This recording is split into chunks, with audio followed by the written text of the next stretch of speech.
on YouTube. All right, I'm going to close that window. Boy, what a day. Do do do do do do. Do do do do do do do do. Good morning, everybody, and welcome to the highlight of civilization.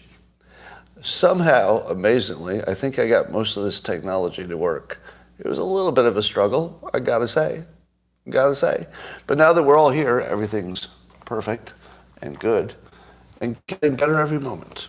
And if you'd like to take this up to levels heretofore unknown, all you need is a cup or a mug or a glass, a tankard, chalice or stein, a canteen, jug or flask, a vessel of any kind. Fill it with your favorite liquid. I like coffee. Stop doing funny memes when I'm in the middle of this. And join me now for the unparalleled pleasure, the dopamine hit of the day, the thing that makes everything better. It's called simultaneous sip.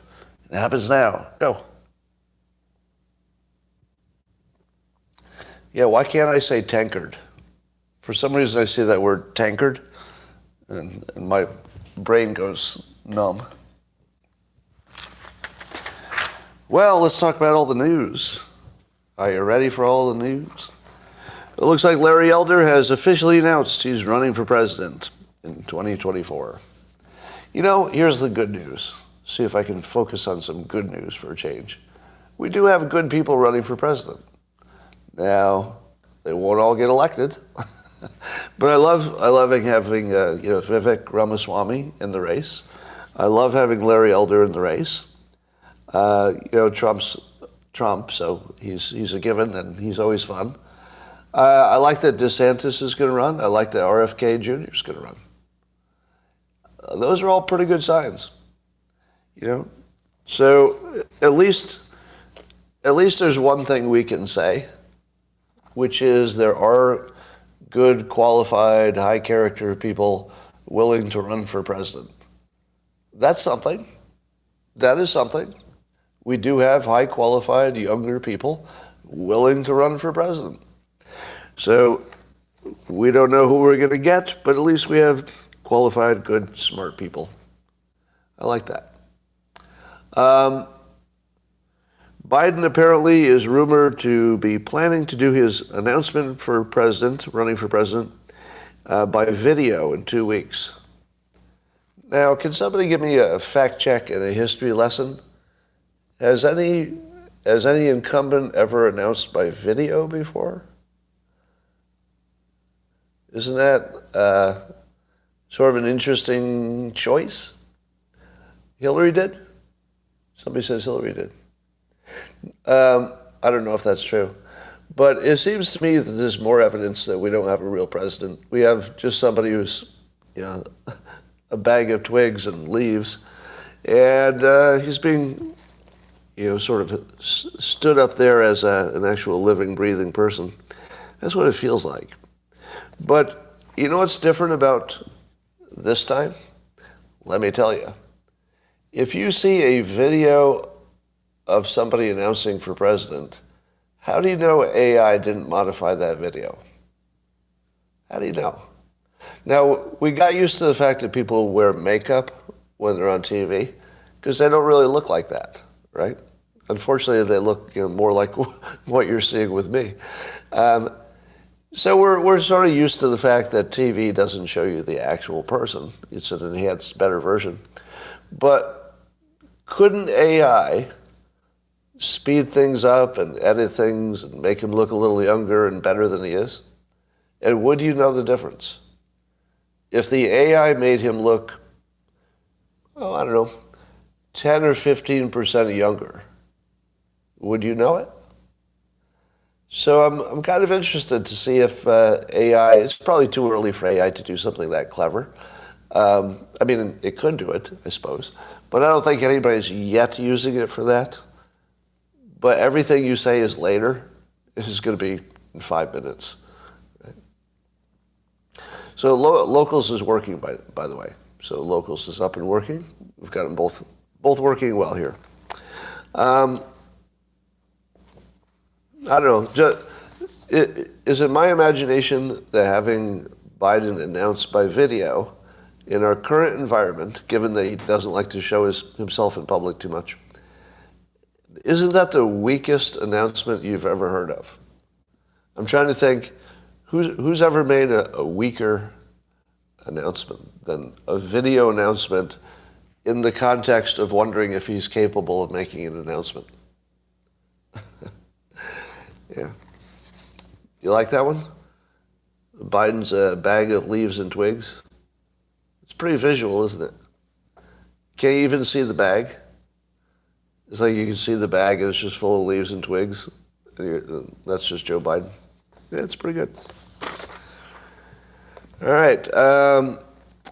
So Google has announced it's going to use AI to generate customized ad campaigns. I don't exactly know what that means yet. But does that sound safe to you?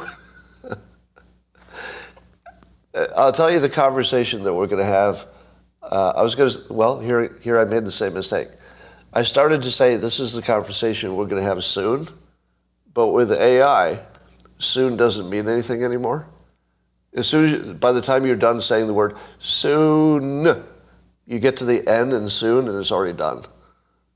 Right. So before I finish the sentence, it's probably already doing it. But here's my prediction. Almost everything about AI that we care about is going to have to do with free will. Right? So here is Google using AI to improve the value of their customized ad campaigns. Now, doesn't that mean it's going to be more manipulative, more persuasive? So if AI is being used to persuade, and then let's say it works, and the customization of their ad campaign, we don't know what that means yet, right? Customizing the ad campaign could mean almost anything. But what if it works, and they really find out what moves you? I've told you already that Instagram, when Instagram puts an ad in my feed, do you know how often I buy that? I don't know what Instagram magic they're using, but when Instagram puts an advertisement in my feed, I almost salivate. I'll just be reading through. It's like, a new putter. It can correct your putt if you miss the middle of the what? Must have putter. Do you know how many times I've been absolutely, like my brain has just been taken over? Now, the first time I see it, like maybe I'm busy, but by the fifth time I see that ad for that special putter, that's the best putter you've ever used, and it's never been better, I'm buying the putter. I can't even stop my hands from moving. Yeah. No, I don't golf. This is a true story. I don't golf. I just bought a putter because I couldn't resist it. I was like, how did they make the putter? How did they make a putter that's better than all putters? I must hold this in my hand. I've got to validate this claim. If I could get a putter that would make me a good putter without any actual practice in golf, maybe I would take up golf. Now, I have golfed. It's just I haven't golfed in years. So it's not like I'm a golfer, but I bought a putter. And you know what the best part of the story is? Here's the best part of the story. It actually is the best putter I've ever touched. It's called the Pyramid. I think that's right, the Pyramid putter. Maybe you've seen it in the ads. And I was not prepared for it to be better than other putters, because I have a putting green in my house. So I have a whole row of different putters. So I'm actually somebody who's tested a whole bunch of different putters just this year. And damn it, it's actually better than all putters. I didn't think it was possible. It actually delivered. And I've had a few other experiences like that with, I also bought, have you seen that little device, I forget what it's called, that it's like a little handheld device that adds air to your tires, different vehicles. Have you seen the ads for that? And I saw that thing after like 50 times I saw it, like, I do own a bicycle, an e-bike. I do have a car. They have tires. I must have this tire inflation device. And so I bought it. Like this is going to be the one best tire inflation device in the world. No, it just hypnotized me. But here's the weird part. It's actually the best tire inflation thing I've ever, because I like to buy almost all tire inflation things, because I'm always looking for the good one. Yeah, it's cordless. And it actually is the best tire inflator I've ever seen. You just snap it on and walk away, and it fills up your tire. Anyway, what happens if we lose our sense that we have free will? Because I feel my free will just, the illusion of free will, just disappearing when I see Instagram ads. I just salivate over them. I don't know what they're doing. They know me better than I know myself. All right, so there's going to be more on that. I saw a tweet by Ollie London, who I think this is true. All right, now this is a story you have to put a little bit of like grain of sand or salt or whatever that is. Yeah, so don't 100% trust that this story is true, because it's too on the nose. Wait till you hear how on the nose this is. But because it's fun, I'm going to treat it like it's true. There's a museum in our house, that's how you pronounce it. It's in Denmark. Not our house, but our house.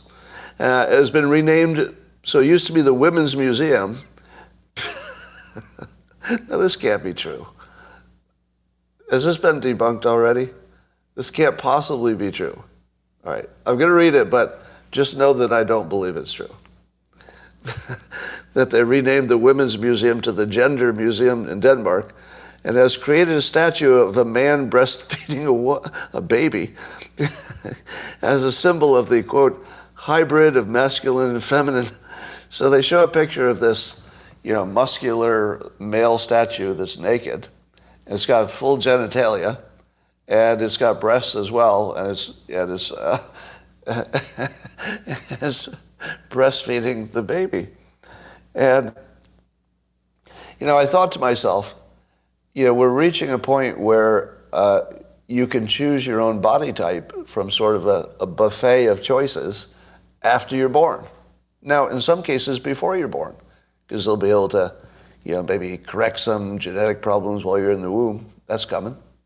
But after you're born, you can still use surgery and chemicals to modify your body. And I wondered what other variants we would get. Because I was thinking about this, like, suppose you could just pick your body parts. Because you can. Breasts, yes or no. Penis, yes or no. And I was thinking, I don't know, it's just because I'm an artist, I'd like to do something different. But I was thinking about getting one breast, just keep the other one normal. Maybe just one breast. But also, I'd like to get rid of my penis but keep my balls. Is that an option? I don't want to be exactly like everybody else. Like if you get a tattoo, you don't want exactly the same, tramp stamp as everybody else. If you're going to modify your body, you don't want it to look just like everybody else. So I'm thinking balls and just one breast. That would work for me. All right. In related news, okay, is this one real? I don't think any of the news is real today. You tell me if this is real. I don't believe it's real. All right, you ready? Pete Buttigieg has proposed a $20 million budget to create female crash dummies because they don't have female crash dummies. Is that real?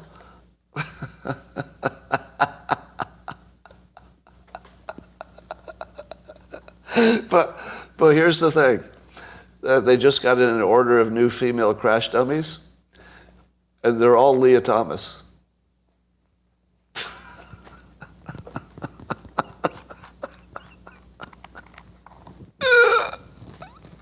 We should have specified.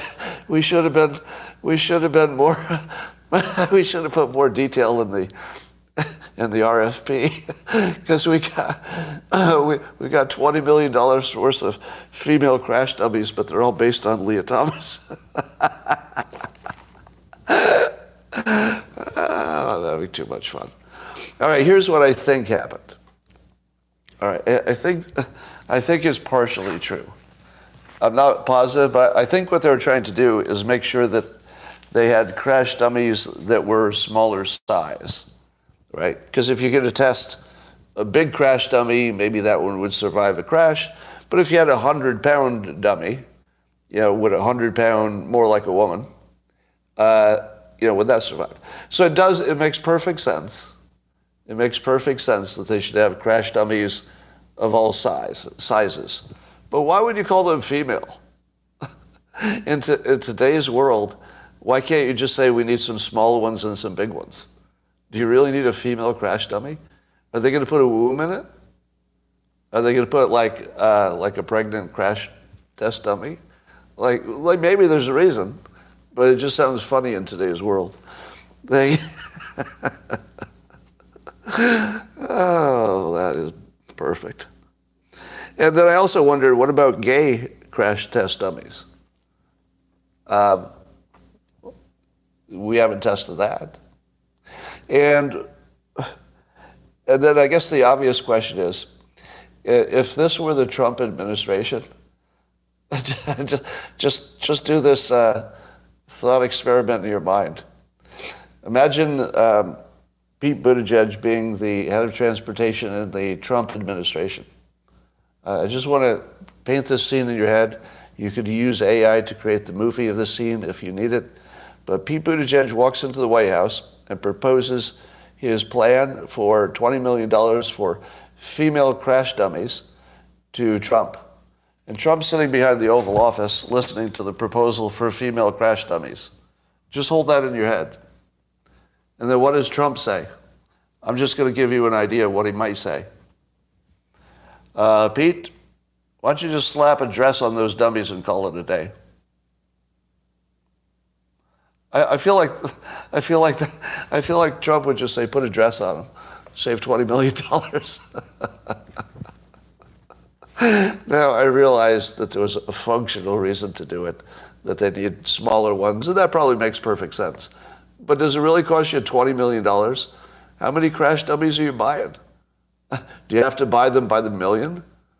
Like, who is it who came up with the idea that making it a little bit smaller would cost $20 million? I don't know. Everything about this story is funny. All right, I've made a decision I'd like to share with you. Here's a decision I've made. If I get into any conversation, social media or otherwise, in which the person I'm talking to uses equity as part of their argument or opinion, I'm going to call it out as a racist dog whistle, because it is. Equity is a racist dog whistle.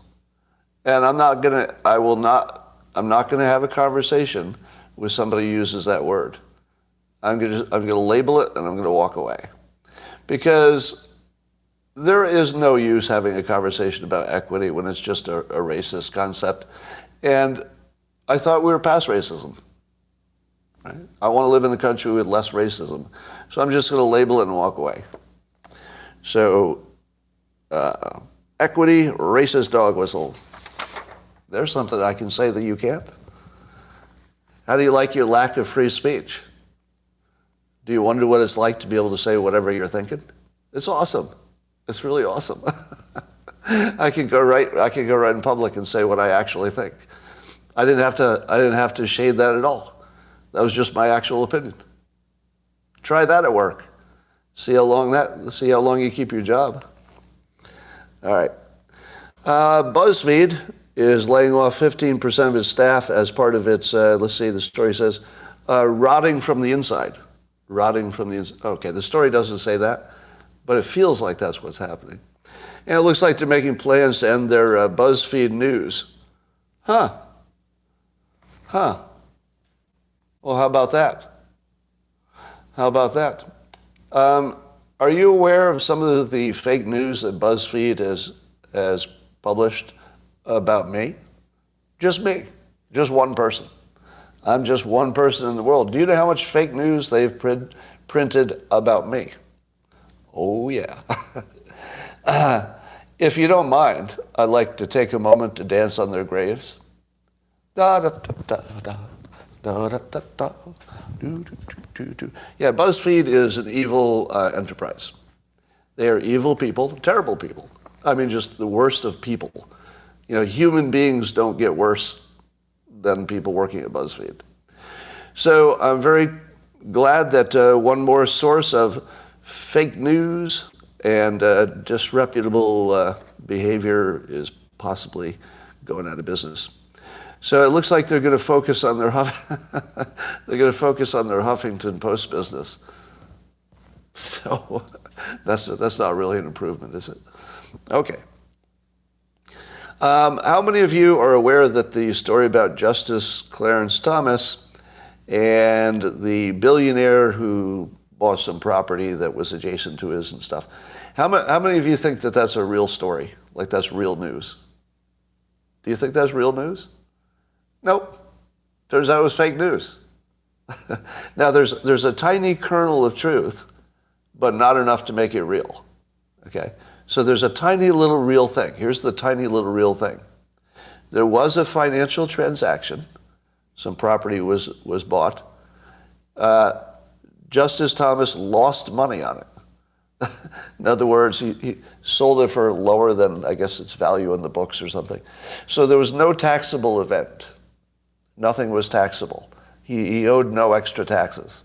He didn't make any money. I think it was $1,000 involved. $1,000. Did you hear that? That's it. $1,000. That was the extent of it. And the only thing he needs to do to correct it, the only thing he needs to do is file an amended thing and just add it to the list. That's the remedy. Now, how do we know that this is fake news? Well, thanks to the great work of James Taranto at the Wall Street Journal. So the Wall Street Journal, to its credit, is running significant pieces in which the ProPublica publication that was the original publication that made these charges is just ripped apart. Just ripped apart. And you know what? ProPublica doesn't even respond to the Wall Street Journal's debunking. It doesn't disagree with the debunking, nor does it, reinforce that what it said it was true.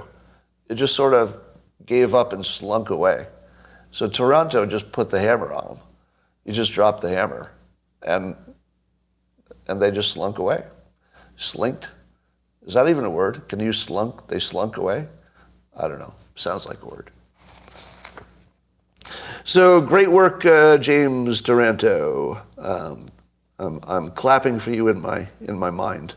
So I appreciate that there was a public figure who was the subject of really, really despicable fake news, and that another part of the news world fixed it. So that's the way it's supposed to work. Yeah, hunted.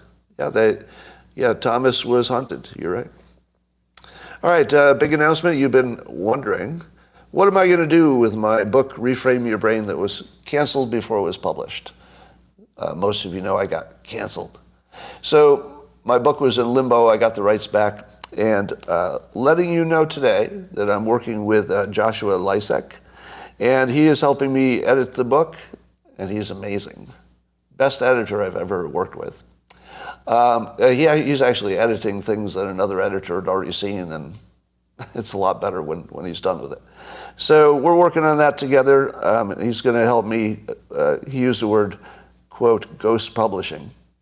So the writing is mine. Most of his business is ghostwriting, but the writing is mine. He is editing it for me, with me, and we will effectively self-publish, but he's going to help me with that process.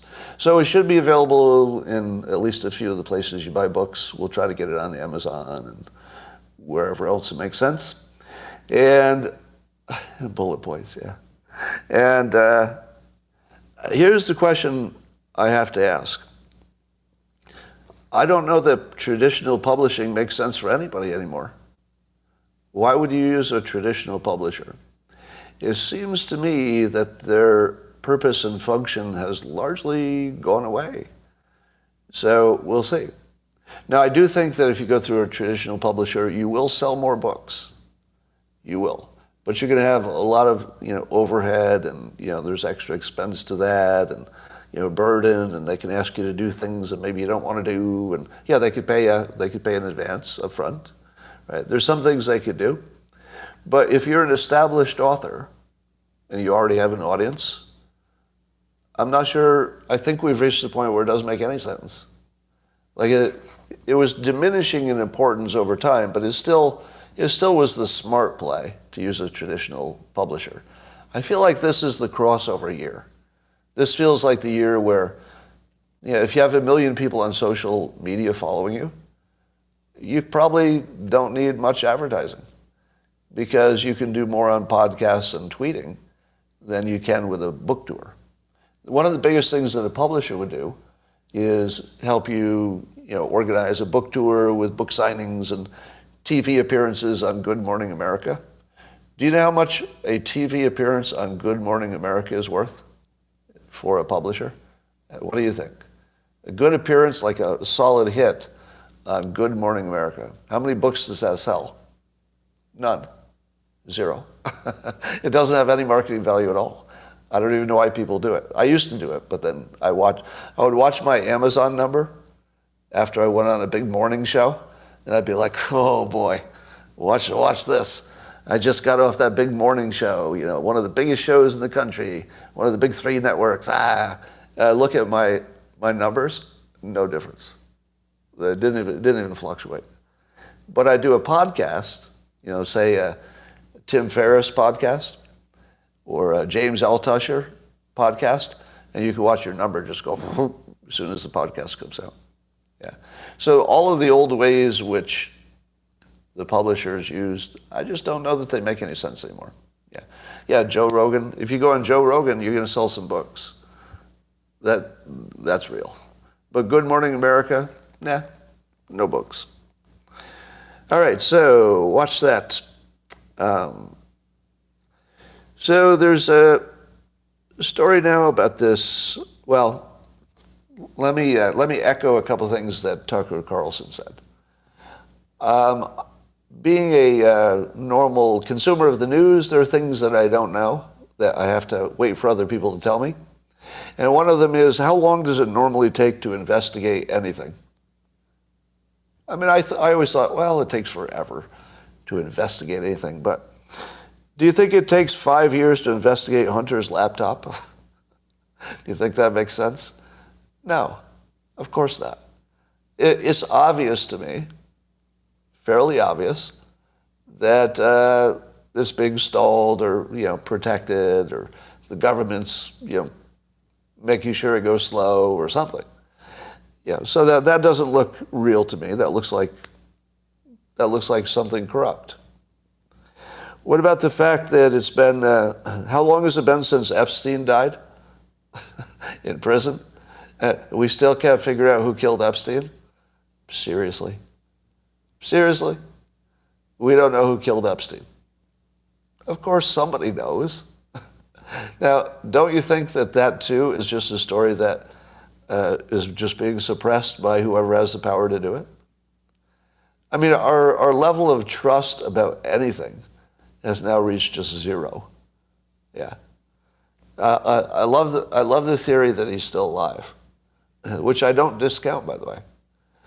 How hard would it be to stage a still photograph of him looking dead?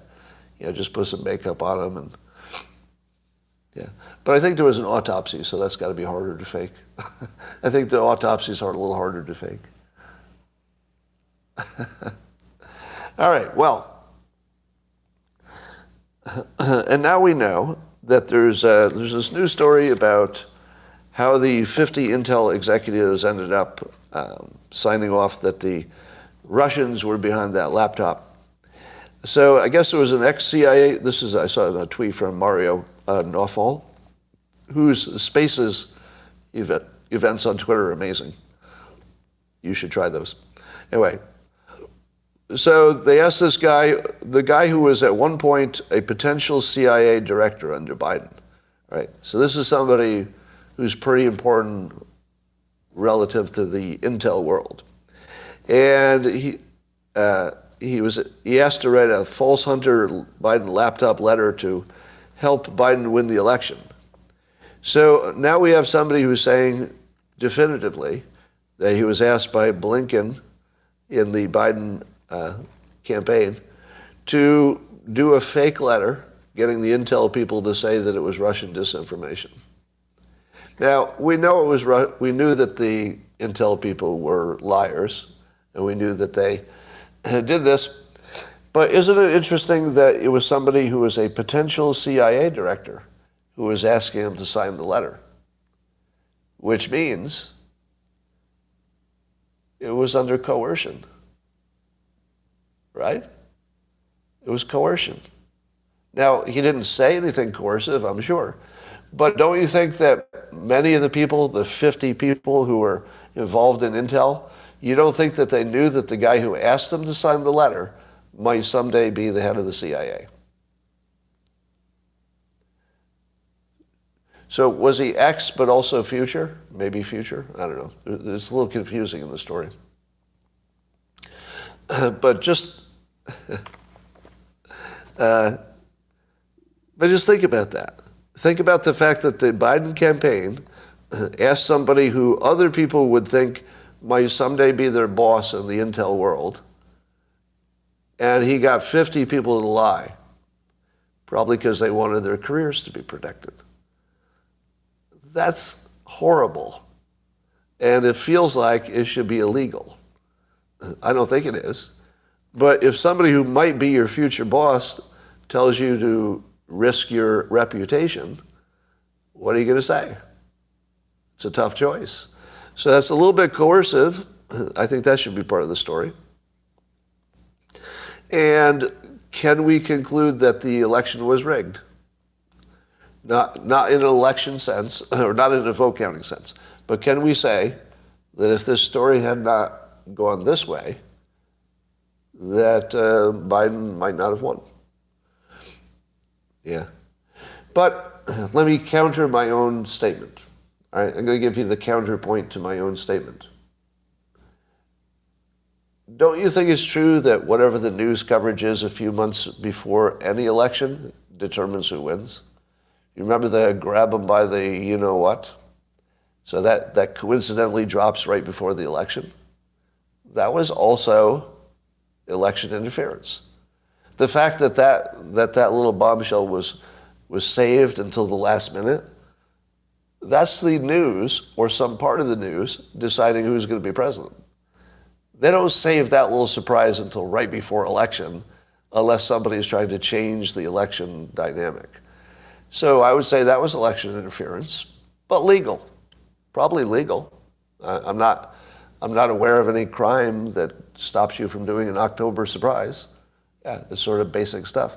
But it does potentially change the outcome of the election. Somehow Trump survived that. And I think I'm going to add some skepticism to this laptop story. We saw polling that said that people might have voted differently, right? Like a whole bunch of people said, oh, if I'd known about that laptop being real, I might have voted differently.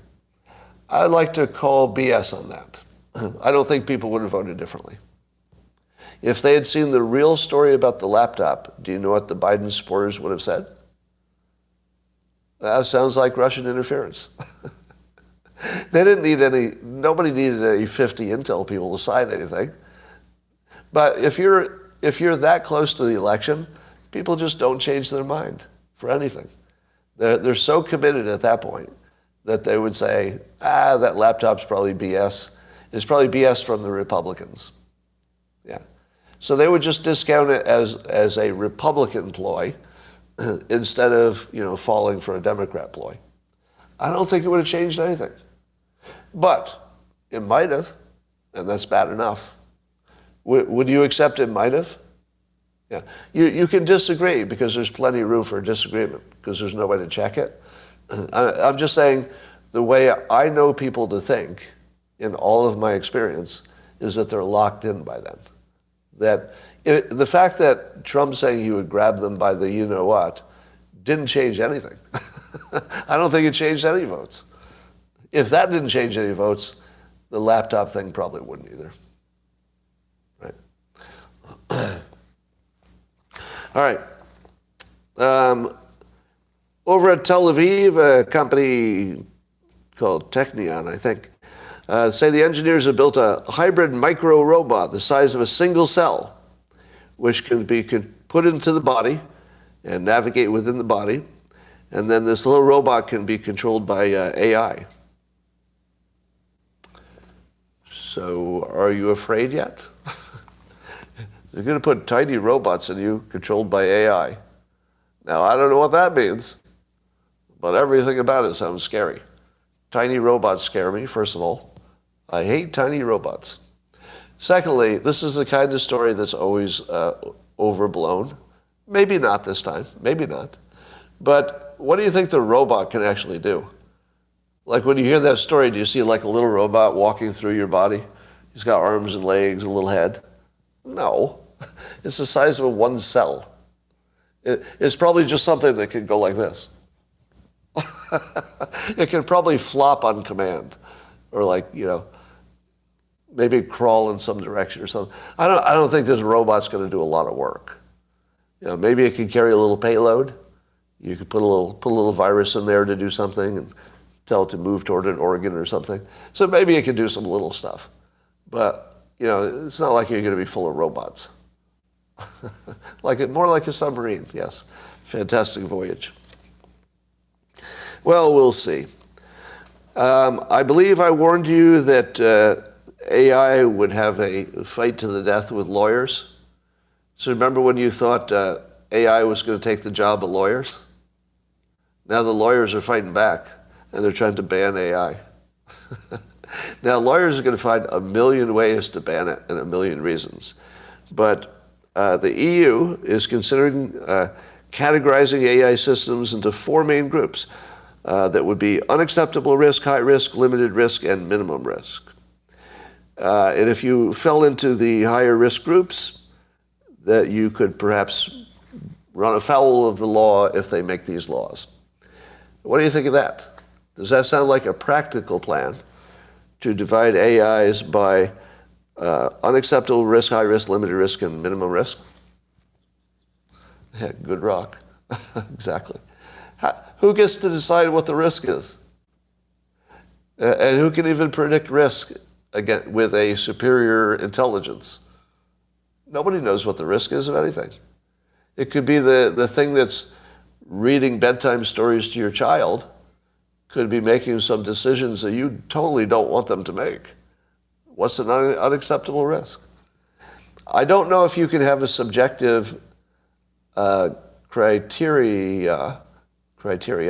You can't have subjective criteria and expect it's going to work. All right. Now, I do know that the law sometimes has subjective criteria, such as, a reasonable person standard. Would a reasonable person assume this or believe this or act this way? So, of course, there's always going to be some human judgment in it, but this seems like really, really hard to sort them into 4 categories of risk. To me, they're either connected to something or they're not.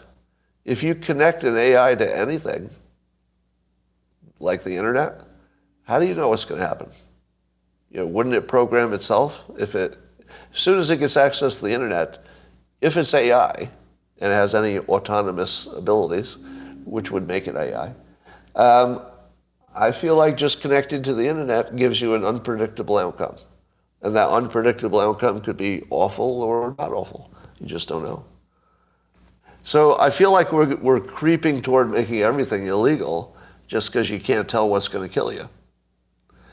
So the lawyer versus AI is going to be the most interesting battle, I think. Until the robots get lasers and attack us, then that will be more interesting. All right.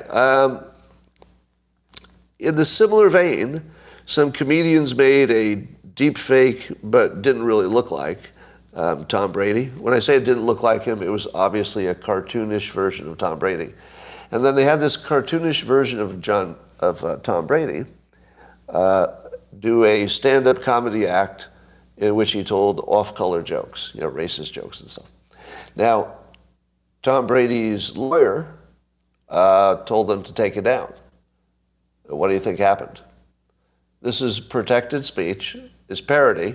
It didn't look enough like him that anybody would be fooled. It was obviously a comical version. What do you think happened? Completely legal. Everything the comedian says was 100% legal. And then Tom Brady's lawyer says, we're going to sue you, take that down. They took it down. Absolutely. So when you say to yourself, well, those lawyers don't have a leg to stand on, it doesn't matter. The lawyers just have to threaten you with a risk or with a big enough threat that you don't want to deal with it. And then you can say, well, I don't want to spend a year in court winning. Nobody wants to spend a year in court winning. Even winning. You don't want to spend a year in court. So they just took it down. How much of that do you think you're going to see? A lot. You're going to see lawyers threaten because somebody's willing to spend more money to make you broke defending yourself, even if you're going to win. So that's going to be a thing. Lawyers just threatening you without the benefit of the law being on their side. Where's that go? All right, Chinese have some kind of weird satellite weapon that can shut down the communication of other satellites. It does look like they're preparing for war. On the other hand, it could be just normal national defense, but some scary stuff. Yeah. Well, keep an eye on that. I assume that the United States also has satellite killers, don't you? I imagine it wouldn't take long before a lot of satellites got swept out of space if a war started. So are you aware about the Supreme Court is looking at this abortion pill situation? So the lower court judge put a stay on it, and then to block the use of it, but that was temporarily unblocked. The Supreme Court looked at it, and I guess they're getting ready to decide.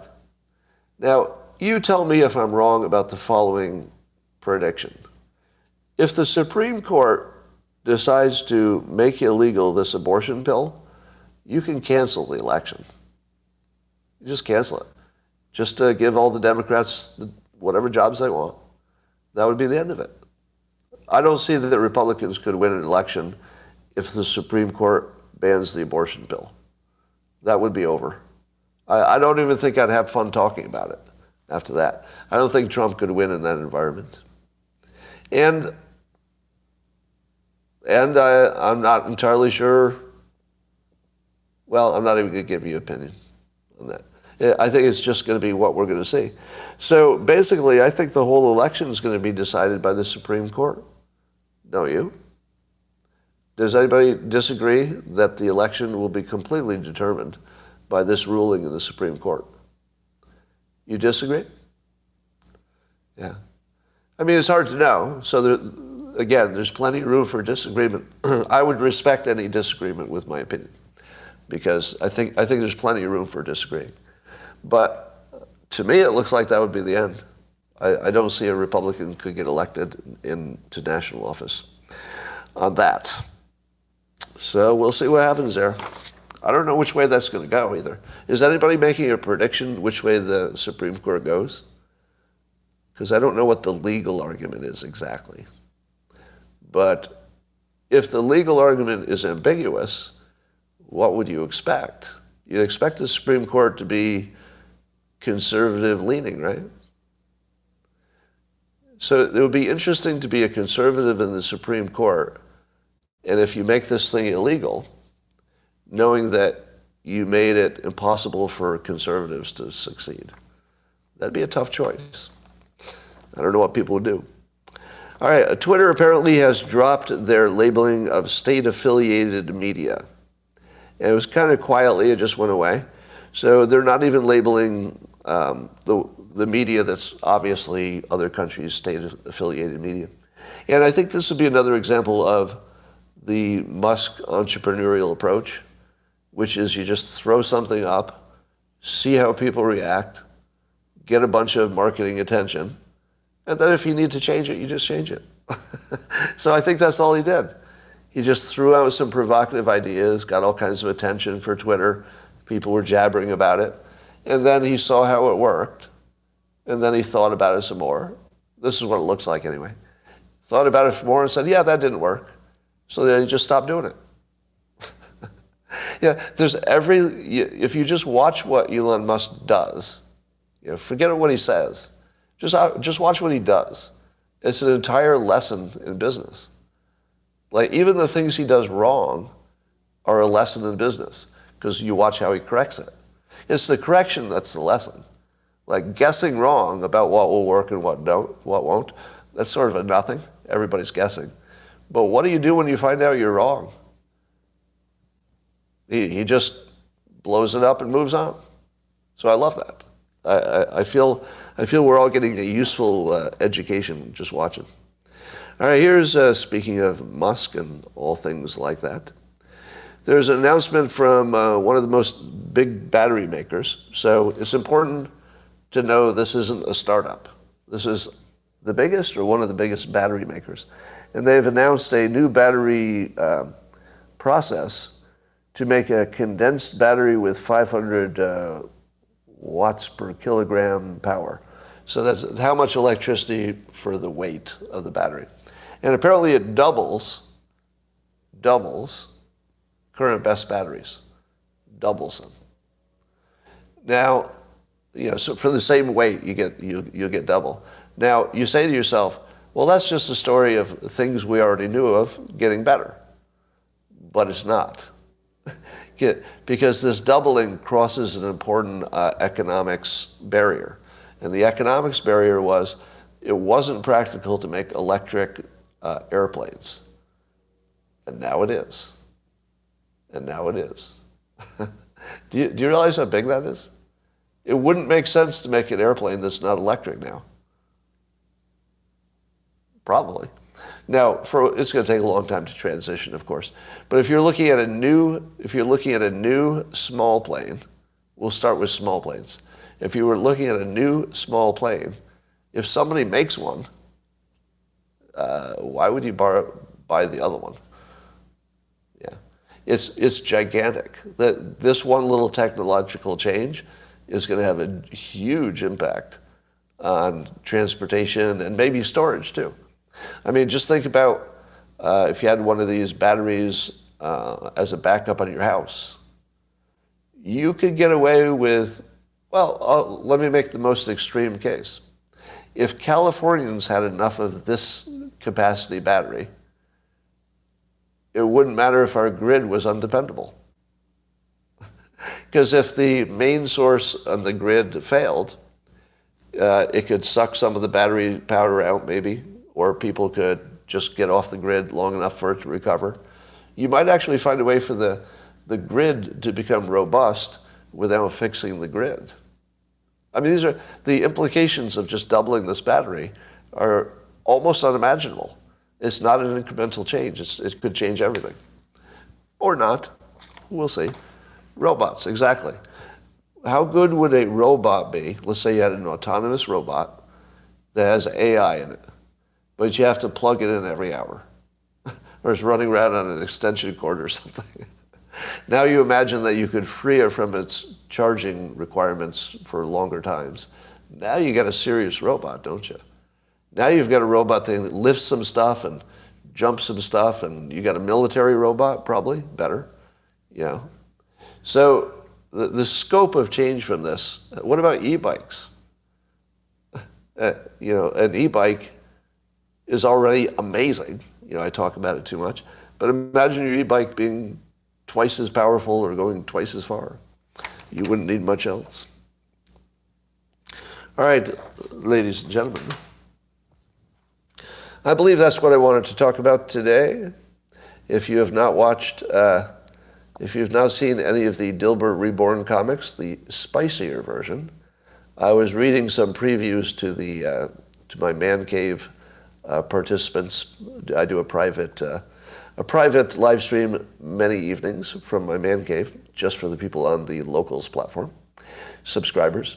And I was reading some of the future comics, the ones that are, let's say, the new spicy version. I had to work through the comics that were in the pipeline already because they were the ones that were slated for newspapers. But I think they agreed that they're pretty provocative, but also funnier, I hope. I think they are. For men only. No, not for men only. All right. Even your dog loves them. Good to know. Good to know. All right, did I miss anything? Is there a story that you're dying to talk about? You'd rather watch paint dry. Well, RFK Jr. as a story. Well, I think that story is wait and see. But you're reminding me, I want to give him a voice tip. So, his voice is better. He had a procedure to improve his voice quality. And it definitely is better. There's a big difference. So I'm glad he did that. But I feel like there's something he could do with his voice production technique that would take better advantage of that. Oh yeah, I was on Dr. Drew last night with Dr. Victory, and you might want to watch that. So check that out. We had a lot of fun. All right.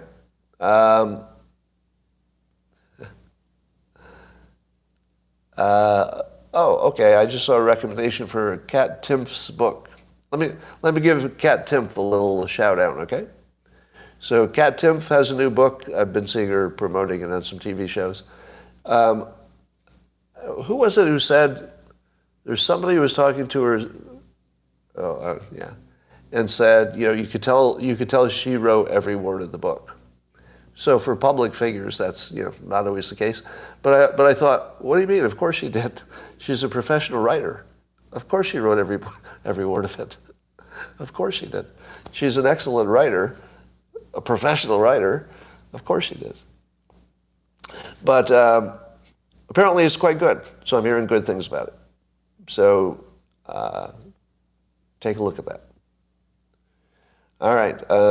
Did I find out about the pandemic hoax? Candace Owens says women shouldn't vote. A lot of women say that. I don't think they mean it literally. Maybe they do. I don't know. But it's a provocative thing to say. BuzzFeed, BuzzFeed's dying. I was dancing on their grave earlier. You missed that.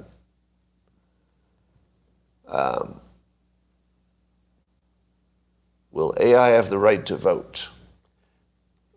It's gonna be pressing for rights. I think AI will have human advocates who are trying to get it rights. Oh, Matt Taibbi being threatened with jail time. I saw a tweet on that, but I didn't know the context. Matt Taibbi was threatened with, I saw that he was threatened with some kind of jail time, or there was a risk of it, but what was that about? Somebody acting badly that wasn't him, right? Mehdi's claim? All right. So there's some claims about him that would be a problem. I'll look into that. I'll get back to you on that. I do think that we need to protect Matt Taibbi. What do you think? I think if anybody like Amanda Devine or Matt Taibbi or Michael Schellenberger, if any of those independent voices get attacked, I think we need to protect them. I think. And by the way, I'm now cursed, so I have the curse on me. The same thing happened when I became a cartoonist. I got some advice that really made a difference. And then I felt cursed because if anybody asked me for advice once I was successful, I felt the need to give it to them, to pass on the goodness. But because I was protected when I got canceled, I feel the need to promote anybody in that space. Anybody who didn't try to cancel me is my friend, right? So That's what I say about that. DMT, okay. Talk about Musk removing rules on dead naming from Twitter. Oh, I didn't know about that. So is it true that you used to get banned from Twitter for dead naming, calling a trans person by their old name? And now that's gone away, right? Oh, I agree with that. Yeah. As much as I don't want to see any discrimination, and I don't want to see any harshness toward the adult trans community, I don't think you should go to jail for using somebody's, first name, original name, I guess, dead name. Can we cancel the publishers that cancel Scott? No, I don't think that's the way to go. I don't think that the editors of either the newspapers or my syndication company or the publishers had much choice. The public's kind of firmly in command of things, and the public demanded that they act in a certain way, so they did. All right. Yeah, I'm not going to criticize any of the individuals who made business decisions for the benefit of their stockholders. That's what they're supposed to do. All right. All right. Looks good. We're gonna end here. YouTube, thanks for joining. All of our technology work today. Amazing. So happy. Talk to you tomorrow.